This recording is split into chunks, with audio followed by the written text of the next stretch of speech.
to pay $200 a month on your installment agreement. What is the statute of limitations for unpaid income taxes?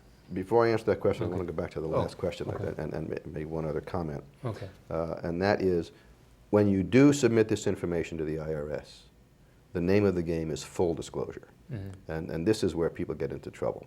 You know, you tell them about your assets, but you forget to mention that acre lot you have up in Idaho. Yeah. And you sign that under penalty of perjury. Oops.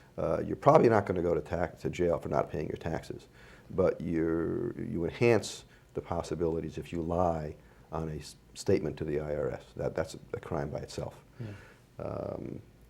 So be careful. So the name of the game is, if you're going to play the game, it's full and honest disclosure, because the consequences of not doing it correctly can be very severe. Yeah. Now, you know, yes, can there be innocent omission? Sure. But it's hard to omit a $100,000 bank account in a different state that you have because you don't think the IRS can find it, or real estate, or, you know, whatever. Maybe we should mention just very briefly again that there are circumstances, you know, maybe you don't owe so much money, or it's going to be resolved in a fairly short period of time. In those types of circumstances, you can usually work something out without having to do a lot of financial disclosure necessarily. You're always going to have to file some minimum financial information for the IRS. I guess I've been lucky on a few cases, because they've just, okay, well, you know, it's going to be paid in 90 days, forget it. You know. Oh, yeah, yes, in a very short-term thing like that. If you're going to pay it in Yeah. 90 days, yes, but typically an installment payment is years. Okay.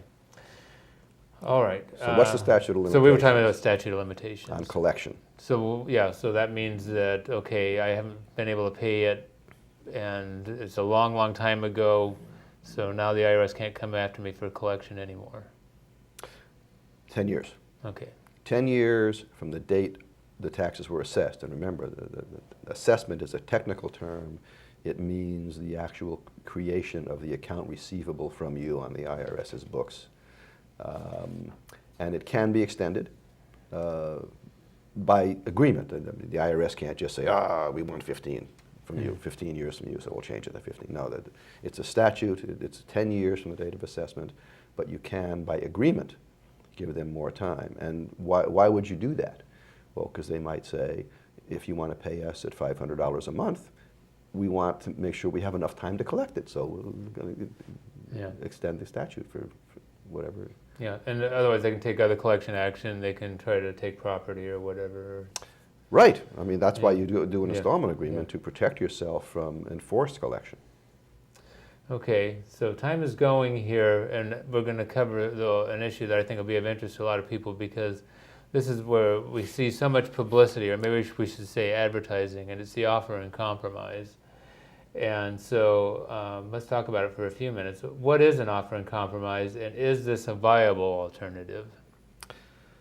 An offer and compromise, as I mentioned earlier, is the only procedure to settle a tax debt with the IRS for less than full payment.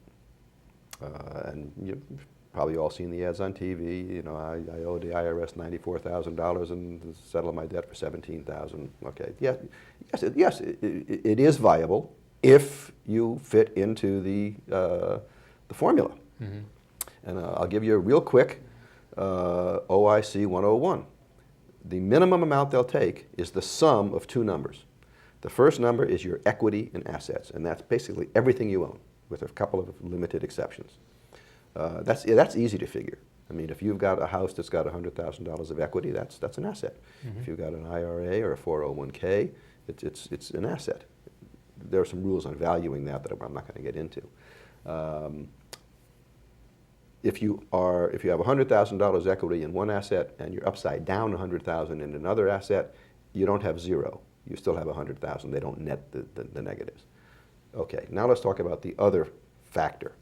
It is an attempt to put a value today on what you're going to earn in the future that you're going to be able to pay the IRS. And the starting point is the same thing as for the monthly installment agreement. It's net monthly disposable income. It's basically the same analysis. Okay, so I can afford to pay $500 a month.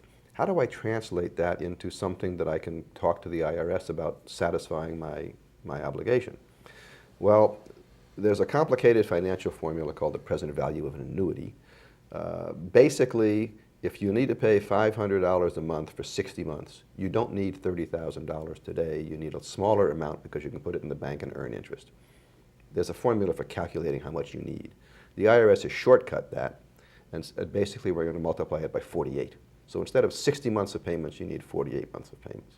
So if it's $500 a month, it's $24,000. Add that to your assets, your equity and assets, and that's the least they'll take. Mm-hmm. And if your offer isn't at least that much, you're not a player. As far as if it's a viable alternative, there's a couple of things you have to keep in mind. One is there is a $180 application fee just for filing an offer.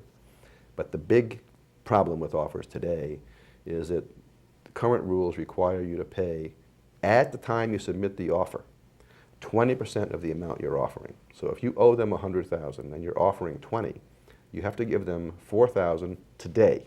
Mm-hmm. And you don't get that back if they say no. Yeah, and by definition, that's money you don't have. Yeah. It's money you're going to have to borrow or receive as a gift from somebody, and they're not going to get it back. Right. So it's a very big problem today in offers and compromise to get over that hurdle. Yeah, and that was a change that happened just a few years ago, but it's made a big difference. Okay. The other thing about offers is if you had everything all ready to go today, all the paperwork filled out and the checks and everything, and they sent it in today, probably at least 6 to 12 months before you get anywhere down the road. Yeah.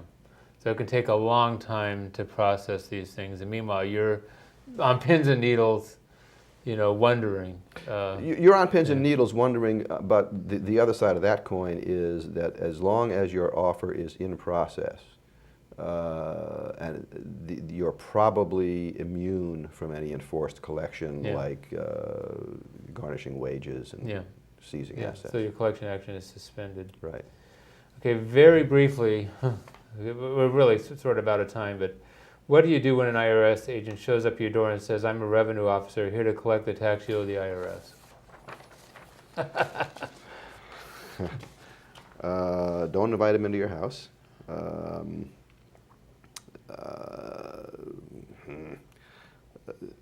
My preference would be talk to my lawyer. Okay.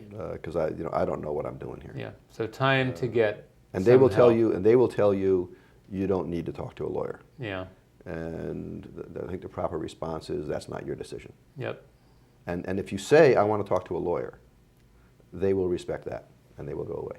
Good. Okay. Well, we're all out of time.